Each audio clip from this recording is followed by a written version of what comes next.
চলুন আজকে ছাদ বাগানে যাই। ছাদ বাগানে আপনাদের একটা ফলের সাথে পরিচয় করিয়ে দেব। এই ছাদ বাগানে এই যে ড্রাগন ফল হয়েছে, এই প্রথম আমাদের ড্রাগন চাষ। দেখুন আগে একটা ফুল হয়েছিল, তার থেকে এই ফলটা হয়েছে, আর এখনও কিছু ফুল ধরে আছে, ফলও ধরেছে।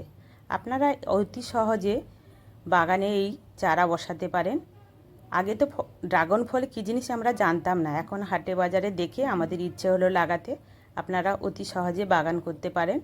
আর ফলটা খেতেও খুব সুন্দর, এর পুষ্টিগুণ নিশ্চয়ই আছে, আমাদের সঠিকভাবে জানা নেই।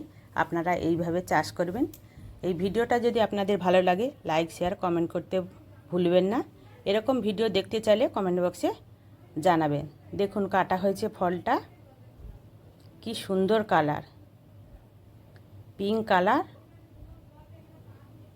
দারুণ লাগছে দেখতে।